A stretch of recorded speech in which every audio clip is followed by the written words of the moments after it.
حضرت عمر رضی اللہ تعالی عنہ کے خلافت کا دور تھا۔ ایک صاحب 2 سال کے بعد سفر سے اپنے گھر واپس آئے، بڑے خوش تھے کہ اپنی بیوی سے ملوں گا، اپنے رشتہ داروں سے ملوں گا، لیکن دروازے پر دستک دی۔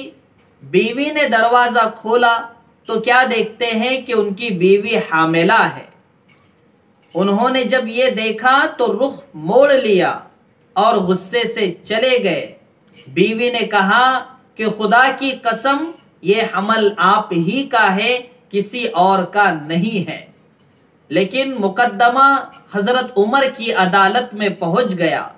حضرت عمر نے تحقیق کرنے کے بعد یہ حکم دیا کہ اس عورت کو رجم کر دیا جائے، کیونکہ ظاہری اعتبار سے عدالت فیصلہ کرتی ہے، تو رجم کا حکم دیا۔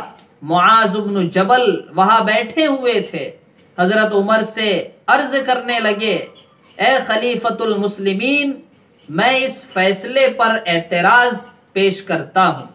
حضرت عمر رضی اللہ تعالی عنہ نے فرمایا کہ کیا اعتراض ہے آپ کو؟ تو معاذ بن جبل نے فرمایا کہ رجم اس حاملہ کے حمل سے فراغت کے بعد بھی کیا جا سکتا ہے، اس بچے کا کیا قصور ہے؟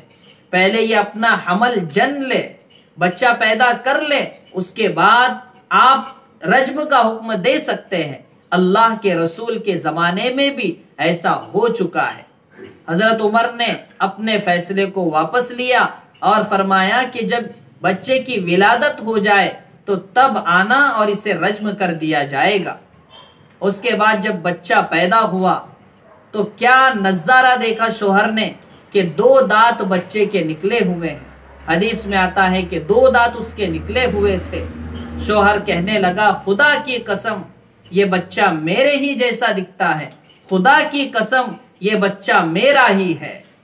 پھر یہ بھی بات حضرت عمر تک پہنچی تو حضرت عمر نے اس وقت کہا تھا، لولا معاذ لہلک عمر، اگر معاذ نہ ہوتے تو عمر ہلاک ہو جاتا۔ سبحان اللہ۔ میرے دوستو، یہ واقعہ ایک تاریخی واقعہ عبرت کا مقام بھی رکھتا ہے اور ہمیں اللہ پر یقین کی ایک مثال بھی پیش کرتا ہے۔